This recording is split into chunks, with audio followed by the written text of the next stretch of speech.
ሰላም ጤና ይስጥልኝ እንኳን ለ2022 በሰላም አደረሳችሁ ተፈራ ነኝ ዛሬ ይዤ የመጣሁት ለስራ ፈላጊዎች በሙሉ ጠቃሚ የሚሆን ነገር ነው እሱም የስራ ልምዶችን ትምህርት ችሎታዎችንና ስኬቶችን የሚዘረዝረውን ሰነድ ወይም ሲቪ በቀላሉ እንዴት እንደምንሰራ እናያለን ፈረንጆች የሚሉት አባባል An excellent resume has the power to open doors እጅግ በጣም ጥሩ ሪዚዩም የስራ በሮችን የመክፈት ኃይል አለው ይሉታል ያሰሪዎችንና የቀጣሪዎችን ትኩረት ይስባል በጣም ጠንካራ ችሎታዎችንና ስኬቶችን ለመሸጥ ያግዛል ለአንድ ቦታ ወይም ፕሮጀክት እንዴት ተስማሚ እንደሆነ ለማረጋገጥ የሚያስችል ነው ስለዚህ አሁን ከብዙ ሺህ ቴምፕሌቶች መካከል መርጠን እንዴት ወደ ራሳችን ከስተማይዝ እንደምናደርግ እንዲሁም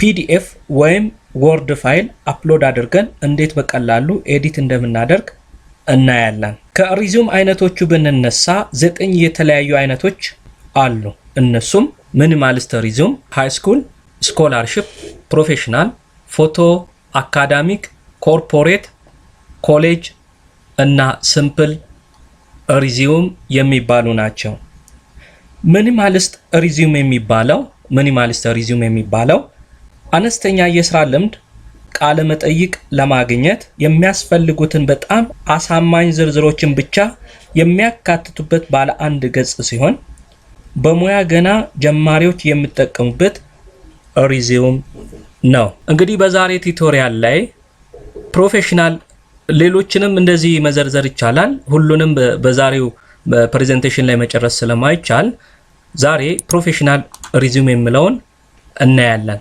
ፕሮፌሽናል ሪዚዩምን በመናይበት ጊዜ ብዙ የተለያዩ የሪዚዩም አይነቶች አሉ ከነዚህ ውስጥ መርጠው በራሳችን ኮንቴክስት ከስተማይዝድ አድርገን የምንጠቀምበት ኦፕሽን አለ ማለት ነው ወደ ፕሮፌሽናል ሪዚዩም ላይ ስንመጣ በዛሬው ቱቶሪያል ፕሮፌሽናል ሪዚዩም አይነቱን እናያለን ፕሮፌሽናል ሪዚዩም አራት አይነቶች አሉት የመጀመሪያው ክሮኖሎጂካል ሪዚዩም ወይም የጊዜ ቅደም ተከተላዊ ፋንክሽናል ሪዚዩም ተግባራዊ ኮምቢኔሽን ሪዚዩም የሁለቱም ጥምረት እና ታርጌትድ ሪዚዩም ስራውን ያነጣጠረ የሪዚዩም አይነት ናቸው ክሮኖሎጂካል ሪዚዩም ማለት እያንዳንዱን የሥራ ታሪክ በያዙበት በጊዜ ቅደም ተከተል መዘርዘር ነው ማለትም የቅርብ ጊዜ ሥራ በክፍሉ አይነት መዘርዘር ነው ጠቀሜታው የቅጥር ታሪኩ ቀጣይነት ያለው ለማንኛውም ሰው የጊዜ ቅደም ተከተላዊ መግለጫ ወይም ክሮኖሎጂካል ሪዚዩም አይነት ጥሩ ምርጫ ነው ለምሳሌ ያለፉትን በርካታ ዓመታት በተመሳሳይ ሴክተር ወይም ኢንዳስትሪ ውስጥ ካሳለፉና እያንዳንዱ የያዙት ሚና ከመጨረሻው የበለጠ ከፍተኛ ከሆነ የዘመን ቅደም ተከተል ፎርማት ወይም ክሮኖሎጂካል ሪዚዩም መምረጥ ያስችላል ፋንክሽናል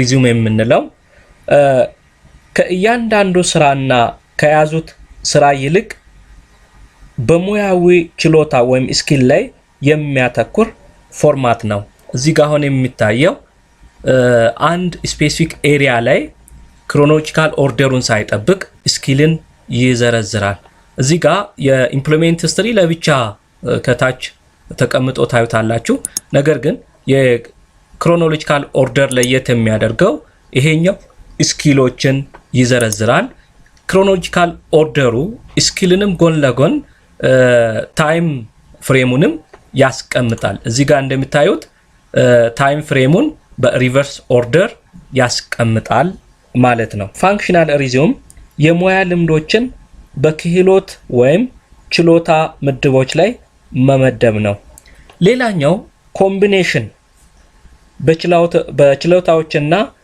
በስራ ልምዶች ላይ እኩል ትኩረት ይሰጣል ኮምቢኔሽን ሪዚዩም የምንለው የሁለቱም ኮምቢኔሽን ነው ማለት የፋንክሽናል እና የክሮኖሎጂካል ኦርደር ኮምቢኔሽን ነው ለሁለቱም ትኩረት ይሰጣል ለስኪልም የታይም ኦርደሩንም ለማስቀመጥ ትኩረት ይሰጣል ማለት ነው ከዚህ ኤግዛምፕል የምናየው ሳመሪ ኦፍ ስኪል ያስቀምጣል። ከታች ደግሞ ወርክ ኤክስፒሪየንስ በክሮኖሎጂካል ኦርደር ያስቀምጣል ማለት ነው። የሁለቱም ኮምቢኔሽን ሪዚዩም አይነት ተብሎ ይጠራል። አራተኛው ታርጌትድ ሪዚዩም ነው። ታርጌትድ ሪዚዩም የሚባለው ለተወሰነ የስራ ክፍት ቦታ ታልሞ እንድስማማ ተደርጎ የሚዘጋጅ የሪዚዩም አይነት ነው። እዚህ ጋር ማየት ይቻላል። ይሄኛው አሁን ለአንድ ስኪል ኤሪያ ታርጌት ተብሎ ለወጣው በማስታወቂያ መሰረት ታርጌት አድርገው የሚያዘጋጁበት የሪዚዩም አይነት ታርጌትድ ሪዚዩም ተብሎ ይጠራል። እኔ ዛሬ ለማየት የፈለኩት እዚህኛው የክሮኖሎጂካል ኦርደሩን ነው። አብዛኛው ሴክተር አብዛኛው ቀጣሪ ድርጅቶች የክሮኖሎጂካል ኦርደርን ይጠቀማሉ። ያም ማለት ለታይምም ለፕሮፌሽናል ኤክስፒሪየንስ ለስኪል ኦርደሩን ጠብቀው የሚቀመጥበትን ሂደት ይመርጣሉ ማለት ነው። አሁን ዛሬ እነዚህን እንዴት አድርገን ነው የምናገኛቸው የሚለውን እናያለን። ምናልባት ካንቫ ያልከፈታችሁ ወይም ካንቫ አካውንት የሌላችሁ ካንቫ አካውንት በኢሜል እና ፓስወርድን ክሬት በማድረግ የራሳችሁን ጂሜል በመጠቀም የካንቫ አካውንት በመክፈት ወደ ካንቫ ሆም ፔጅ ላይ እንድትገቡ ጠይቃለሁ።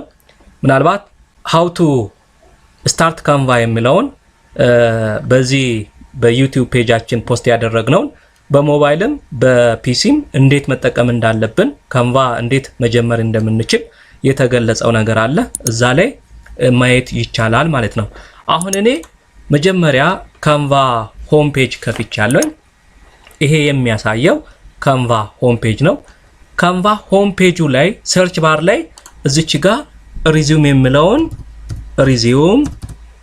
የሚለውን ስንጽፍ መልቲፕል ኦፕሽን ያመጣል ማለት ነው።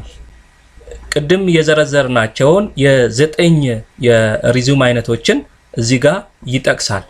እናንተ የምትፈልጉት ሚኒማሊስት ከሆነ እሱን መምረጥ ነው። ሃይ ስኩል ሪዚዩም ከሆነ በሃይ ስኩል ሌቨል ላይ ያላችሁ ሃይ ስኩል ሪዚዩም የሚለውን ትመርጣላችሁ። ስኮላርሺፕ የምትፈልጉ ከሆነ የስኮላርሺፑን፣ ፕሮፌሽናል ለስራ ለመቀጠር ከሆነ እቺን ፕሮፌሽናል ሪዚዩም የሚለውን፣ አካዳሚክ ስፔሻሊ ለትምህርትና ትምህርት ነክ ለሆኑ ጉዳዮች ከሆነ አካዳሚክ ሪዚዩም፣ ኮርፖሬት እያለ ይቀጥላል። እኔ ግን እቺን የፕሮፌሽናል ሪዚዩም የሚለውን ክሊክ አደርጋለሁ።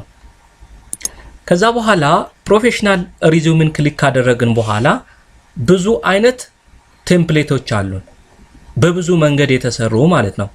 እናንተ አሁን ቅድም የገለጽነውን አራቱን ሜቴድ የትኛው ነው ለኔ ሲቪ የሚመቸው ወይም ከኔ ጋር ሊስማማ የሚችለው የትኛው ነው የሚለውን መጀመሪያ መምረጥ ነው።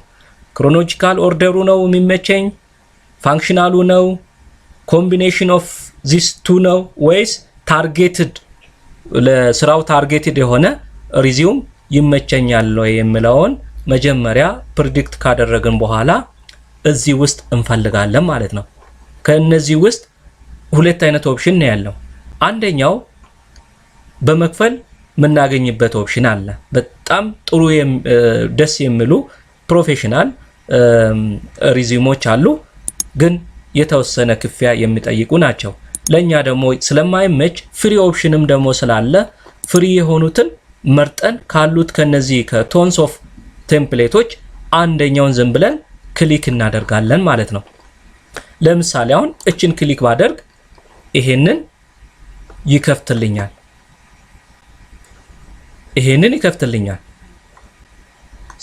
እንድታይ ሳይዙን ለመጨመር ከታች ይሄ የሚታየውን ሳይዝ መጨመር እንችላለን ማለት ነው። እንደዚህ እያደረግን እንዲታይ ማድረግ እንችላለን። ከዛ በኋላ ምናልባት ቴምፕሌቶች አንዱን ክሊክ አድርገን ካገኘን በኋላ እዚህ ጋርም የሚታዩ ፍሪሊ አክሰስ ማድረግ የምንችላቸው ብዙ አይነት ቴምፕሌቶች አሉ። ከነዚህ ቴምፕሌቶች መርጠን ወደ ራሳችን ከስተማይዝ ለማድረግ ክሊክ እናደርጋለን ማለት ነው። ለምሳሌ አሁን እዚች ጋር አድ ፔጅ የሚለውን ክሊክ ካደረግኩኝ በኋላ ይሄንን ክሊክ ሳደርግ ይሄኛውን ይከፍታል ማለት ነው። ከዚህ በኋላ ወደ ራሴ እየቀየርኩ ኤዲት አደርጋለሁ ማለት ነው። ለምሳሌ እኔ ዝም ብዬ ወደ ራሴ ሼፕ ያደረኩትን ለኤግዛምፕል እንዲሆን ያስቀመጥኩትን አንድ ኤግዛምፕል እኔ እዚህ ጋር መጀመሪያ ላይ የራሴን ስም አስቀምጫለሁ። በመቀጠል የራሴን የሥራ ሙያ ኢንጂነሪንግ ኮንሰልታንት ብዬ አስቀምጫለሁ። ቀጥሎ ፐርሰናል ፕሮፋይል ነው ያስቀመጥኩት፣ ወርክ ኤክስፒሪየንስ፣ ኤጁኬሽናል ሂስትሪ እና ሌሎችም አሉ። ከታች መዘርዘር ይቻላል ማለት ነው። አሁን ለጊዜው ለምሳሌነት የአንድ ፔጅ ሪዚዩም ነው ያስቀመጥኩት። በግራ በኩል ደግሞ ኮንታክት ኢንፎርሜሽንን እዚች ጋር አስቀምጫለሁ። የራሴን ፎቶ እዚህ ጋር አስቀምጫለሁ። ስኪልስ ሳሜሪ የሚለውን እነዚህን ፖይንቶች ከራሴ ሙያ ጋራ ፊት ሊያደርጉ የሚችሉ ነገሮችን እዚች ጋር አስቀምጫለሁ። ሆቢን ለብቻ ማለት ነው።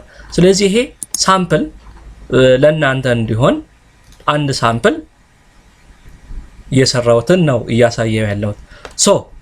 አሁን ልክ ካንቫ ሆም ፔጅ ላይ ከገባችሁ በኋላ ለራሳችሁ የሚመቸውን ከመረጣችሁ በኋላ ኔሙ ላይ ክሊክ ታረጋላችሁ። ከዛ በኋላ የራሳችሁን ኔም እዚህ ጋር መጻፍ ማለት ነው። ይሄንን እንደዚህ ታረጉና ዴሊት የሚለውን በመንካት ከዛ የራሳችሁን ኔም ትጽፋላችሁ። የፈለጋችሁትን ኔም መስጠት ይቻላል ማለት ነው። ኢዚሊ ኤዲት ማድረግ እንችላለን። ምናልባት ስተት ከሰራን በዚህኛው አንዱ ብለን እንመልሰዋለን። እዚህ ጋር የሙያውን ለመግለጽ ከፈለግን ይሄንን ሴሌክት አድርገን ከዛ የራሳችሁን የሙያ አይነት መጻፍ ነው። ሌላኛው ይሄንን ፎቶ ካጠፈን በኋላ የራሳችንን ፎቶ እዚች ጋር አምጥተን ማስቀመጥ እንችላለን ማለት ነው። ፎቶን እንዴት አድርገን ነው ማምጣት የምንችለው የሚለው አፕሎድ ፎቶ የሚል አለ። ፎቶ ካለበት ማምጣት እንችላለን ማለት ነው። ከዛ በኋላ እዚህ ላይ ማስቀመጥ ማለት ነው። ፎቶን በዚህ መልክ ኤዲት ማድረግ ይቻላል። ኮንታክት አድሬስም እያንዳንዱን ክሊክ እያደረግን እዚሁ ኤዲት እያደረግን መሄድ እንችላለን ማለት ነው። ስኪሎችን የራሳችንን ስኪል ሴሌክት እያደረግን እዚህ ጋር ማስቀመጥ እንችላለን። ስለዚህ ከ100 ሺዎች በላይ ቴምፕሌቶች አሉ፣ ከ10 ሺዎች በላይ ቴምፕሌቶች አሉ። በቀላሉ እነዛን ቴምፕሌቶች በመጠቀም በቀላሉ ኤዲት እያደረግን ወደ ራሳችን ኮንቴክስት የምንቀይርበት አንደኛው ቱል ካንቫ ነው። ካንቫን እንግዲህ እንድትጠቀሙ ሪኮመንድ አደርጋለሁ። ስራውን ያቀላል።